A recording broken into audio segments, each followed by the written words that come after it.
Bismillahirrahmanirrahim. Assalamualaikum warahmatullahi wabarakatuh.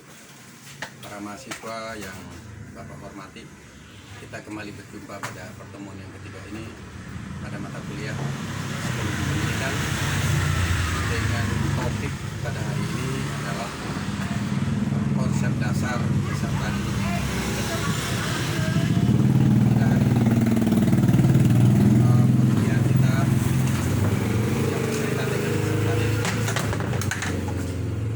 Peserta didik itu menurut Undang-Undang Nomor 20 Tahun 2003 atau pada pasal 1 ayat 3 Undang-Undang Sistem Pendidikan Nasional Nomor 20 Tahun 2003 adalah anggota masyarakat yang mengikuti jenis pendidikan baik dari jenis jalur dan jenjang pendidikan baik secara formal untuk mendapatkan atau untuk memperoleh kematangan. Peserta didik itu mengalami perkembangan seperti kita pelajari pada pertemuan kedua, bahwa psikologi pendidikan itu untuk mempelajari pengetahuan tentang perkembangan peserta didik, perkembangan psikologisnya agar bisa diterapkan dalam proses pendidikan.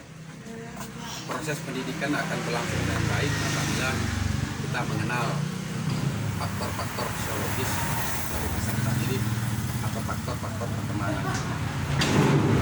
Karena proses pendidikan adalah proses perubahan perilaku dari manusia sederhana menjadi manusia yang dewasa atau kematangan. Pada kesempatan ini Bapak akan menjelaskan dua konsep perkembangan peserta didik atau perkembangan individu. Yang pertama teori Hurlock, yang kedua teori perkembangan dari Jean Piaget. Hurlock mengelompokkan perkembangan individu ini dalam 8 kelompok atau 8 fase. Fase yang pertama disebut oleh Hurlock disebut fase prenatal.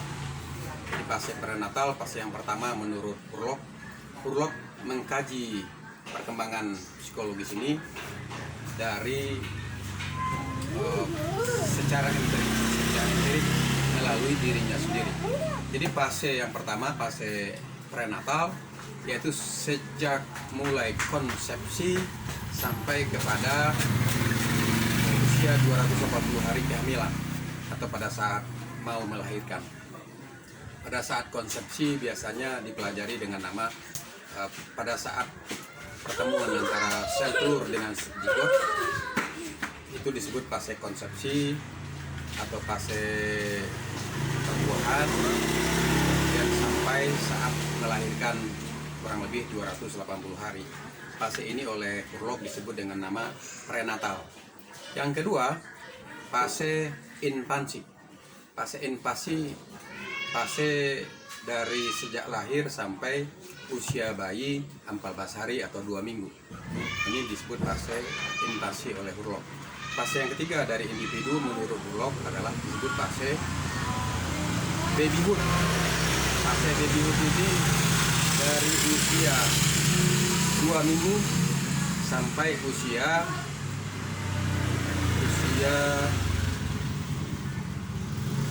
fase umur 13 tahun. Ini fase babyhood dari usia 2 tahun sampai usia 13 untuk wanita, 14 untuk pria. Kemudian fase yang keempat adalah fase childhood. Oh ya, kami ulangi. Fase babyhood itu dari usia 2 tahun sampai usia 7 tahun. Kemudian dari fase babyhood kepada fase childhood dari usia 7 tahun sampai usia 13 untuk wanita, 14 untuk laki-laki. Kemudian fase adolescent. Fase adolescent atau disebut juga fase dari awal pubertas, yaitu dari usia 13 sampai usia 21 tahun untuk kaum wanita, Kalau untuk pria dari usia 14 tahun sampai usia 21 tahun. Kemudian fase berikutnya dikelompokkan oleh Hurlock ialah fase dewasa awal dan adult age. Adult age ini dari usia 21 tahun sampai 25 tahun. Disebut juga fase dewasa awal. Kemudian fase berikutnya menurut Hurlock disebut fase middle age atau fase dewasa media, yaitu dari usia 25 sampai usia 30 tahun. Kemudian fase yang berikutnya yaitu yang disebut oleh Hurlock fase manusia yang dikenal dengan nama fase old age atau fase usia tua. Jadi Hurlock mengelompokkan usia tua ini dari usia 30-an sampai usia 60 tahun. Mengelompokkan perkembangan manusia menurut Hurlock.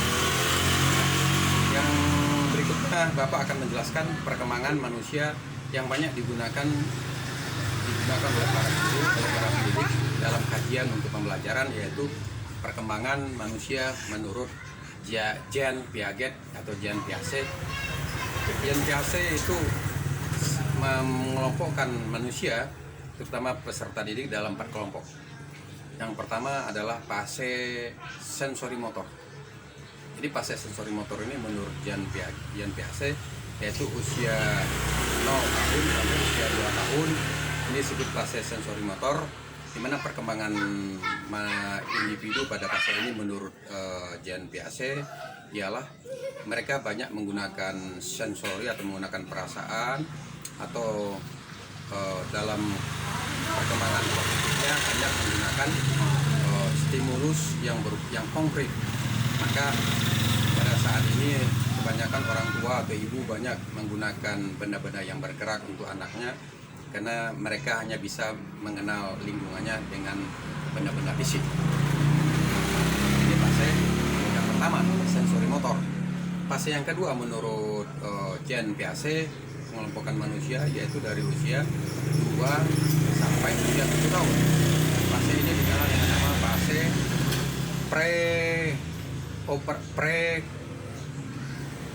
konseptual. Jadi ada fase konseptual, ada fase intuitif. Di fase-fase pra-operasional ini dari usia 2 sampai usia 7 tahun. Jadi fase pra-operasional ini terbagi 2. Yang pertama fase pre-konseptual, jadi dari usia 2 sampai 4 tahun. Pada fase ini perkembangan anak itu lebih banyak menggunakan sensorinya, sangat egois, sangat terpaku dengan benda-benda yang bergerak, tetapi sudah bisa memecahkan masalah sesuatu apabila dia menemukan cara pemecahannya. Jadi apabila dia misalnya begini, seorang anak pada usia 2 sampai 4 tahun misalnya menaruh bolanya di bawah bantal. Jadi kalau dia ingin mencari, maka dia cari di bawah bantal lagi. Jadi sudah pandai memecahkan masalah-masalah yang sederhana.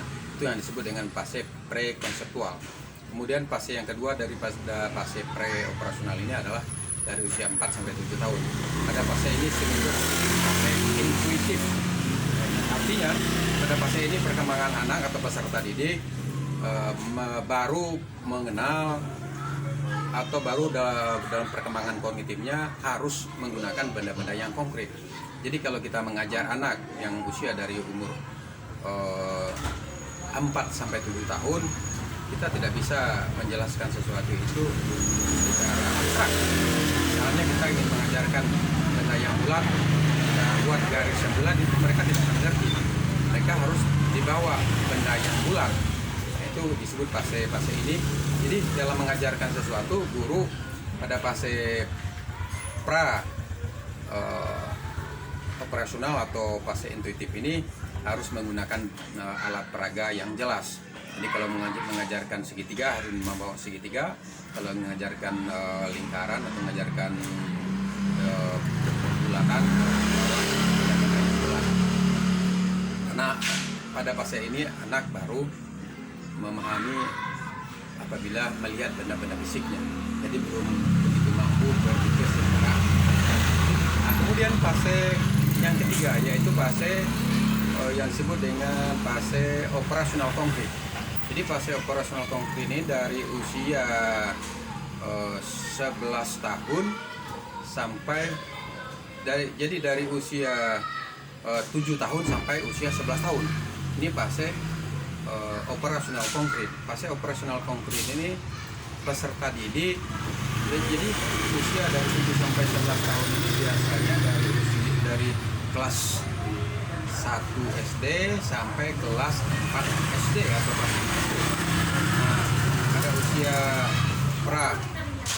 pada usia operasional konkret ini siswa pada fase ini sudah mampu berpikir yang logis, yang rasional. Jadi sudah bisa membandingkan masalah-masalah yang fantastik atau masalah-masalah yang intuitif dengan masalah-masalah yang logik. Mereka sudah mulai berpikir secara rasional pada fase ini.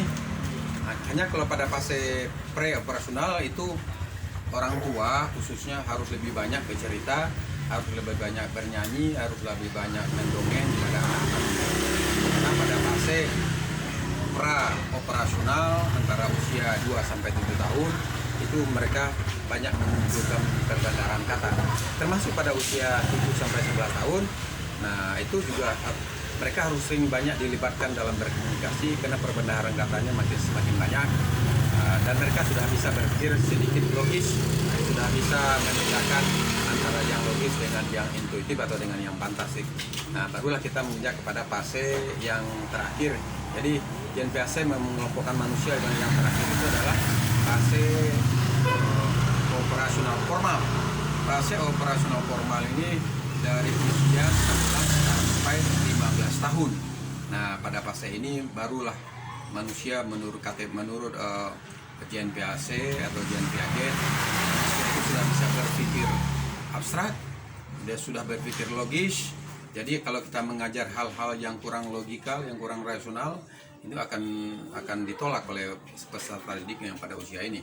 Oleh sebab itu kita harus mencoba mengajar secara rasional dan juga sudah bisa menjelaskan sesuatu secara abstrak. Karena mereka sudah bisa berpikir secara abstraksi. Artinya mereka sudah bisa membayangkan sesuatu yang imajinatif, daya khayalnya sudah tinggi, daya ditambah dengan daya rasionalnya sudah sangat kuat. Nah, pada fase inilah yang disebut fase berpikir secara rasional dan mampu memisahkan antara yang rasional dengan yang abstrak. Dan di dalam fase-fase yang tadi ada fase yang dikenal dengan fase anak sekolah. Artinya fase pada manusia itu sangat menyenangkan sekali belajar, yaitu fase yang disebut dengan fase antara umur 7 tahun sampai umur 11 tahun. Jadi fase operasional konkret. Jadi fase operasional konkret oleh para ilmuwan atau para pakar pendidikan fase sangat menyenangkan bagi manusia atau bagi peserta didik untuk belajar. Jadi apabila kamu ada fase umur 7 sampai 11 tahun, semua anak itu sangat menyenangi, sangat suka di sekolah, sangat gemar belajar, motivasinya besar. Dan motivasi belajar itu akan sudah mulai berkurang apabila sudah berusia dari umur 11 sampai umur berikutnya. Maka oleh sebab itu kesempatan baik bagi kamu nanti menjadi tenaga pendidik di sekolah dasar, karena pada umumnya sekolah dasar itu pada usia antara 7 sampai 11 tahun. Usia di mana dikenal dalam dunia pendidikan sebagai usia yang sangat kuat untuk belajar, usia yang sangat senang untuk belajar. Nah, mudah-mudahan pengenalan ini bisa nanti oleh kamu sebagai mahasiswa dipelajari lebih mendalam, agar dalam mengajar nanti kita lebih banyak mengkaji faktor-faktor sehingga kita mudah menerapkan strategi mengajar untuk membelajarkan siswa. Mudah-mudahan kita ketemu lagi pada pertemuan yang berikutnya. Terima kasih. Assalamualaikum warahmatullahi wabarakatuh.